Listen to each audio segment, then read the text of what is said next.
약 10년 전에 나온 사도라는 영화가 있습니다. 영화 사도는 조선시대에 가장 오랜 기간 동안 제위하였었던 21대 국왕 영조와 그의 아들 사도세자의 이야기를 다룬 영화로서 저는 개인적으로 이 영화를 보는 내내 가슴이 답답하고 아프다는 그런 기분이 들었던 영화이기도 합니다. 처음 영조가 사도세자를 낳았을 때 영조는 자식을 사랑하는 아비로서 인자한 모습을 보여왔습니다. 하지만 처음에 그토록 총명해 보였던 세자가 나중에는 자신이 기대해왔던 바에 부응하지 못하자 세자를 신하들 앞에서 타박하고 잘 못한다고 잔뜩 부담을 주었습니다. 그러다 보니 결국에 이 세자와 영조 사이는 틀어지게 되었고, 결국 아버지에 대한 미움을 견디지 못한 세자가 역모를 일으키려 합니다.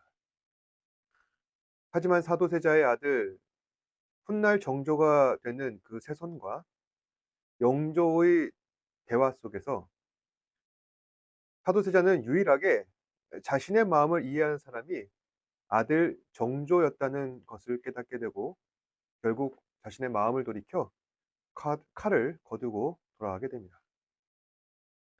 그러나 역모를 일으키려 했다는 사실이 나중에는 크게 발각이 되었고, 영조는 사도세자를 뒤주에 가둬서 죽게 내버려 둡니다.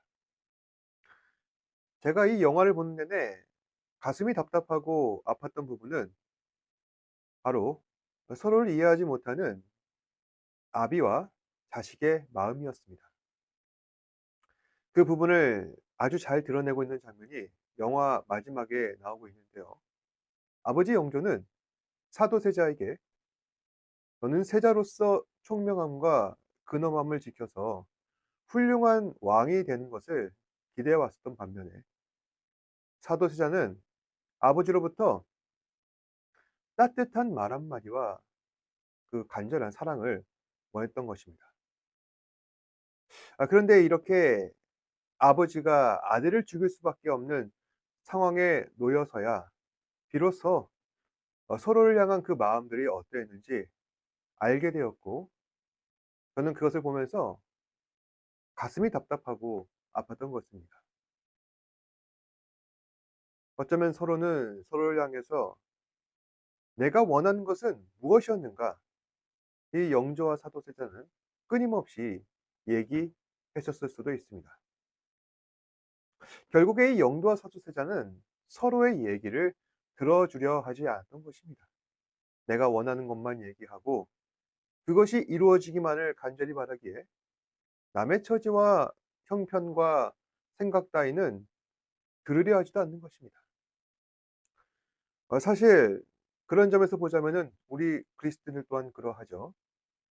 많은 신앙인들은 분명히 하나님 앞에서 내가 바라고 간절히 기대하는 것들이 있습니다. 그래서 사람들은 기도하고 예배하는 것이죠. 그런데 여러분, 생각해 보시기 바랍니다.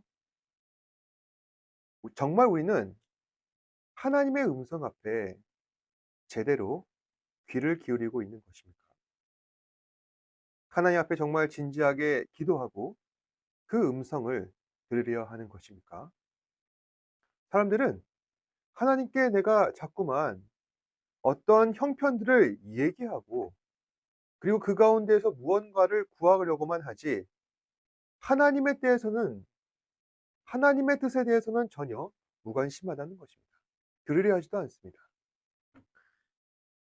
그럼에도 불구하고 하나님께서는 간절히 기도하고 구하려는 자들에게 필요한 것들을 채워 주십니다.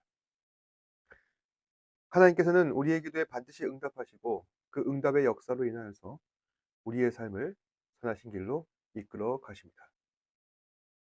이 사실을 우리는 믿어야 할 것입니다.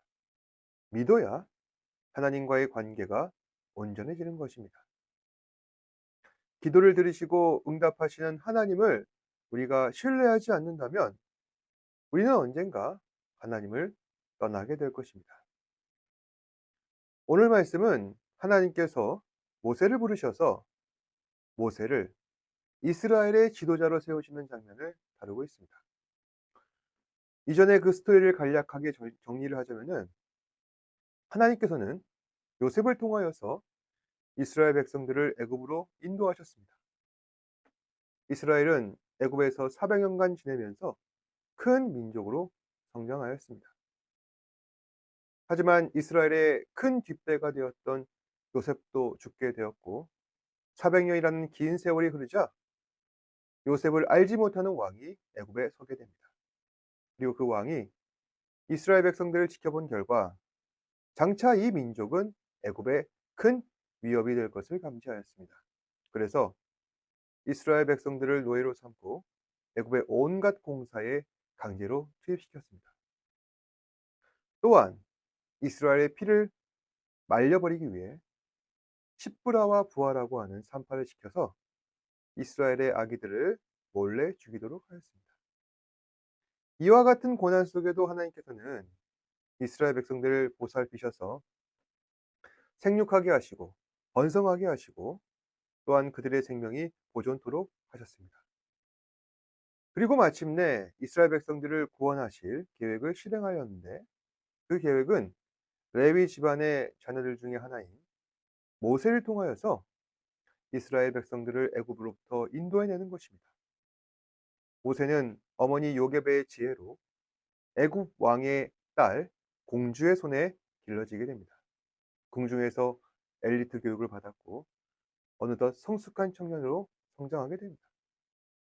하지만 모세는 동족이 애굽에게 학대당하는 것을 보면서 견딜 수가 없어 동족을 괴롭히는 사람들을 몰래 죽여서 묻게 되었고 이것이 나중에 애굽 사람들 사이에 알려지게 되어 모세는 애굽에서 수배자가 되어 도망치게 됩니다.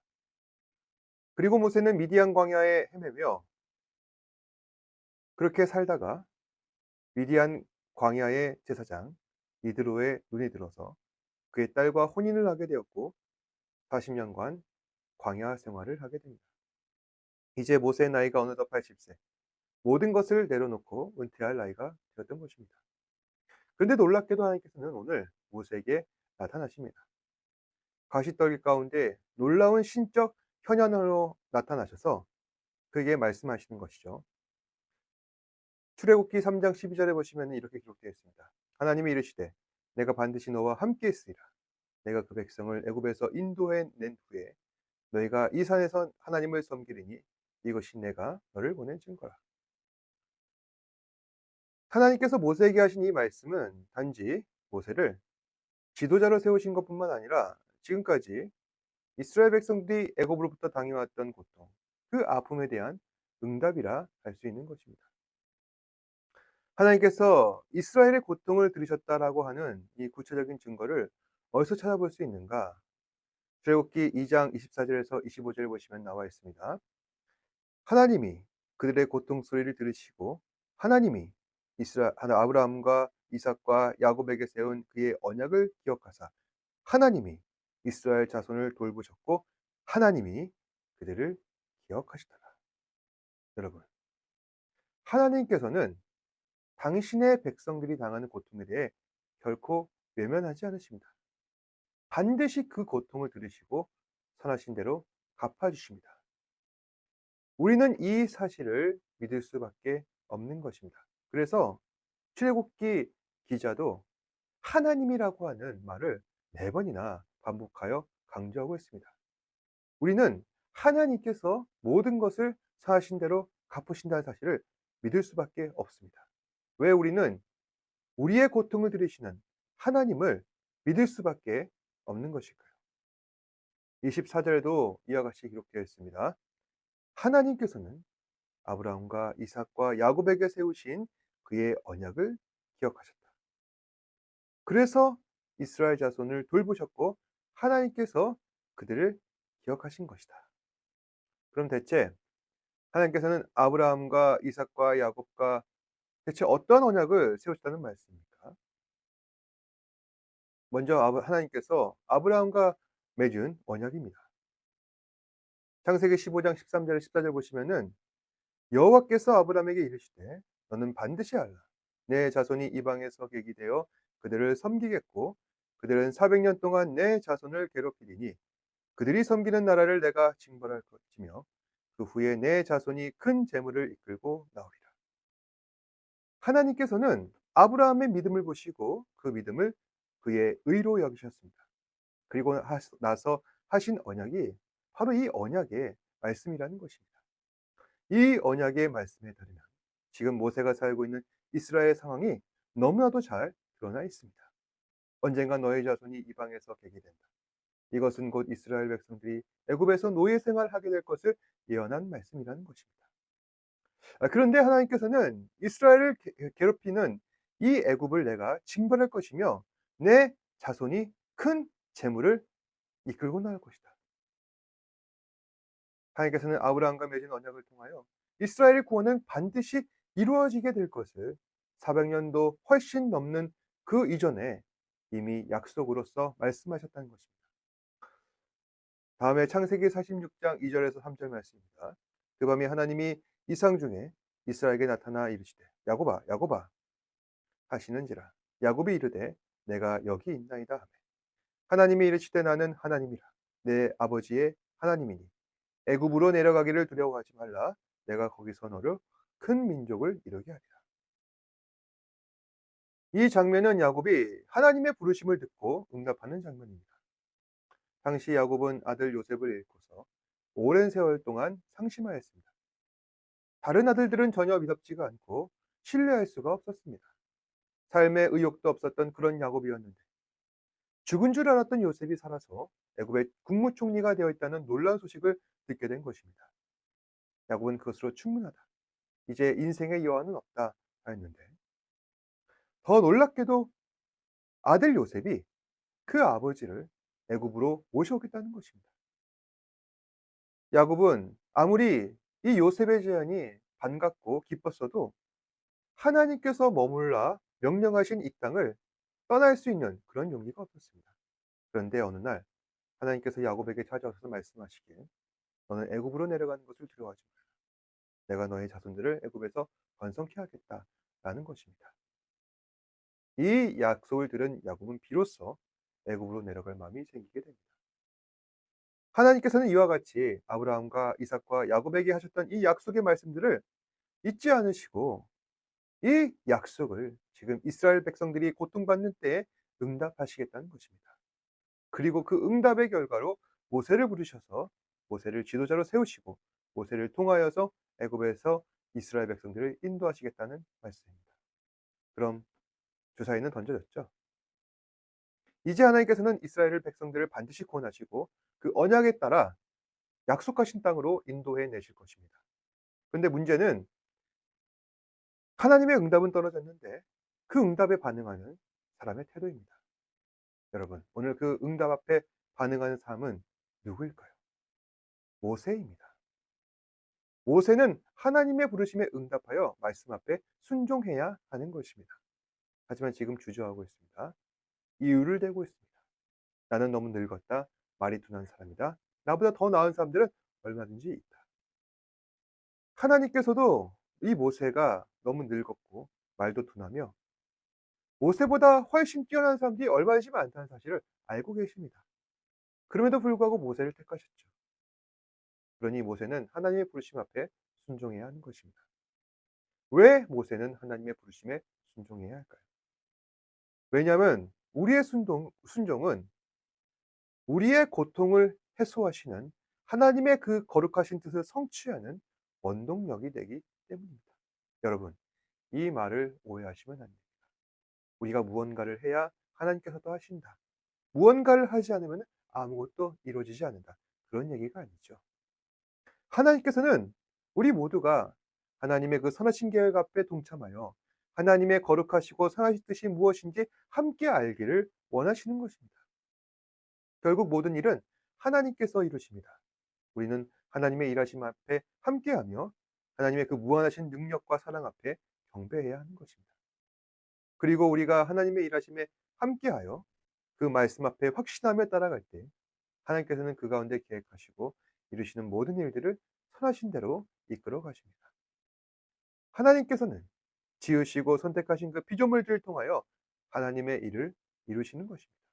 우리는 하나님의 인격적인 도구로서 하나님의 말씀 앞에 기꺼이 순종할 의무가 있습니다. 그런데도 사람들은 어떻습니까? 순종하지도 않으면서 하나님께서 응답하지 않으신다면 하나님을 원망하며 비판하고 있습니다. 말씀을 정리하죠. 기독교는 무턱대고 응답만을 기다리는 그런 정도가 아닙니다. 말씀 가운데 역사하시는 하나님의 뜻을 확신하고 믿음 따라 순종하는 종교입니다. 모세는 당신의 백성을 구원하시려는 하나님의 계획 앞에 주저하였습니다. 자신의 처지와 형편을 고려하여 하나님의 계획을 따를 수 없다고 스스로를 내려놓았습니다. 하지만 예수님께서는 죄로 인하여 죽을 수밖에 없는 저희를 구원하시려는 그 하나님의 계획 앞에 기꺼이 순종하셨습니다. 십자가의 비참함과 고통까지도 이미 알고 계셨지만 그럼에도 불구하고 고난의 잔을 받는 그 자리를 내려놓지 않으십니다. 그 결과가 어떻게 되었습니까? 우리는 예수 그리스도의 헌신과 순종으로 인하여 구원받게 된 것입니다. 우리가 예수를 따르는 사람이라면 이 순종과 헌신까지도 배워야 할 것입니다. 여러분께서는 무턱대고 응답만 기다리는 그런 사람입니까? 아니면 확실하게 받은 약속의 말씀에 근거하여 할 수 있는 것부터 할 수 없다고 생각하는 것까지 담대하게 순종할 줄 아는 사람입니까? 저는 우리가 응답을 기다리는 사람이 아닌 선제적 순종을 하는 사람이길 소망합니다. 그래서 오늘 하루도 주어진 삶 속에 온전한 순종을 이루어 가시는 저와 여러분 되시기를 주님의 이름으로 축복합니다. 기도하겠습니다. 고맙고 사랑이 많으신 아버지 하나님, 우리에게 허락하신 하나님의 은혜와 사랑과 구원의 역사를 기억하며 오늘도 우리에게 주어진 상황 속에서 할 수 있는 것들부터 할 수 없다고 믿지만은 하나님께서 반드시 이룰 것을 우리가 확신하는 것까지 기꺼이 순종할 수 있는 사랑하는 주은혜 교회 우리 지체들 되게 하여 주옵소서. 주의 말씀 앞에 살아갈 때 하나님의 은혜 앞에 우리가 온전히 거할 때 주께서 이루시고 성취하시는 그 놀라운 역사를 믿음으로 반응하며 또한 그로 인하여서 주님께 기쁨이 되는 사랑하는 지체들 되게 하여 주옵소서. 모든 말씀 예수님 이름으로 기도드립니다. 아멘. 하늘에 계신 우리 아버지여, 이름이 거룩히 여김을 받으시오며 나라가 임하옵시며 뜻이 하늘에서 이루어진 것 같이 땅에서도 이루어지이다. 오늘 우리에게 일용할 양식을 주시옵고 우리가 우리에게 죄 지은 자를 사하여 준 것 같이 우리 죄를 사하여 주시옵고 우리를 시험에 들게 하지 마시옵고 다만 악에서 구하시옵소서. 나라와 권세와 영광이 아버지께 영원히 싸움나이다. 아멘.